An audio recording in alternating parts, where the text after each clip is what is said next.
मुंबई से ठाना से अयोध्या तक, और एक दिन के लिए आए और 2 दिन चलो कथा का समर्पण करके ही जाएंगे। ताली बजाइए सब लोग। भगवंताला रूप नाही मंडळी, आणि मग मात्र तर का अशा या देव देव म्हणून व्यर्थ का हिंदसी ज्ञानदेव अंगात येतं मी हायचं विषय का अंगात येत। मला हे तुम्हाला सुचवायचंय, सांगायचंय की अंगात काढलेल्या देवाकडे जाऊन तुमचे आमचे प्रश्न सुटणार नाही। त्याच्यात जे अंगात देव काढतात ना, हे नैशेंदरी दैवते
त्यांच्याकडे जाऊ नका असं नाही, जा पण त्यांच्या घरात जरा फिरा।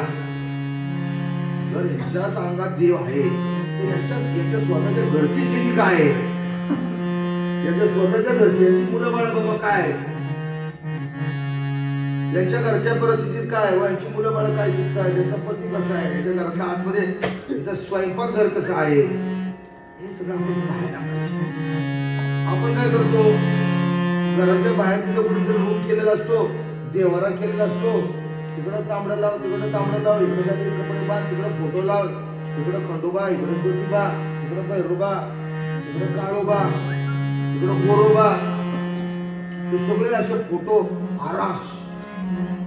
आणि मग असं आहे इकडे लिंबाचे डाळे बांधले, काय लोक करतात लिंबाचे डाळे, मग इकडं असं भोपळा बांधतात सांबाराला का कसं आणला तर त्याला ते कसं काय भोपळा, इकडं बाहुल्या, तिकडं लिंब, माणसं तशी ते आरस केलेल्या ठिकाणी गेले ना, ती आरस असते अशी मस्त आरस केले ना, त्यांना वाटतं हिता आपला प्रश्न सुटणार, आपला प्रश्न मिटणार,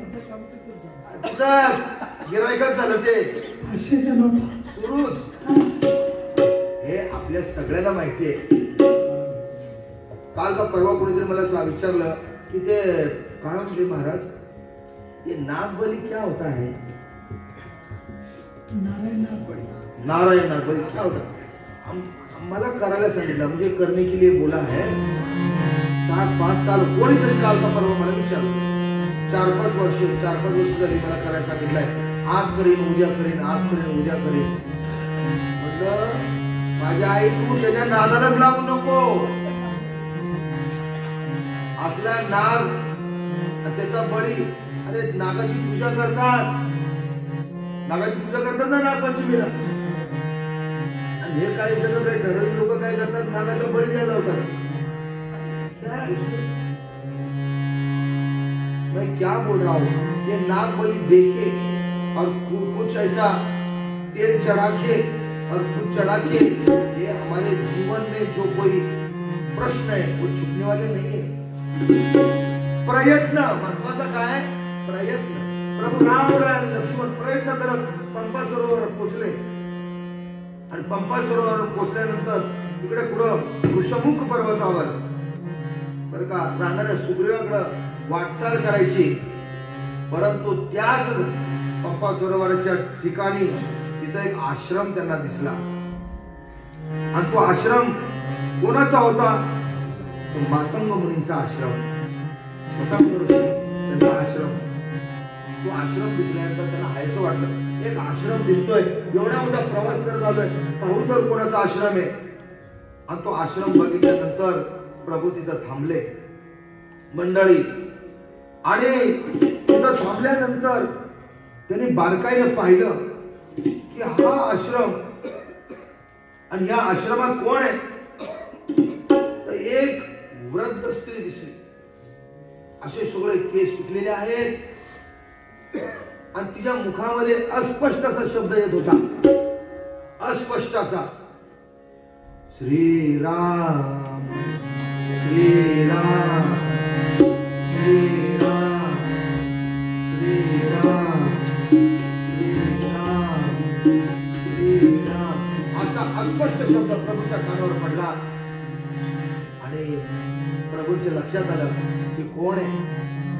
कोण तरी साधक आहे.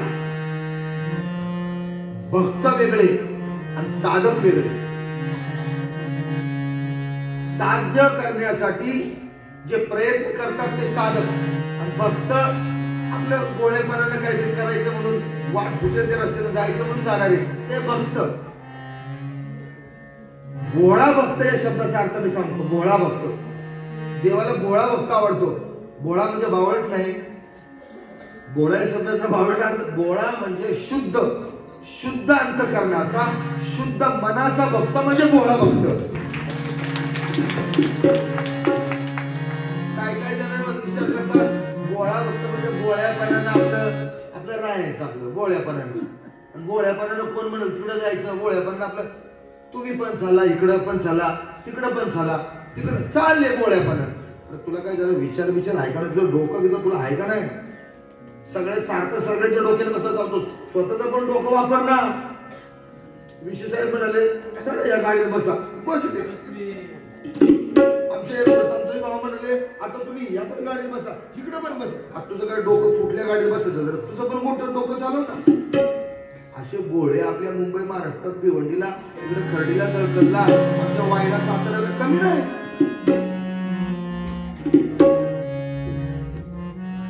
तुका करी जागा,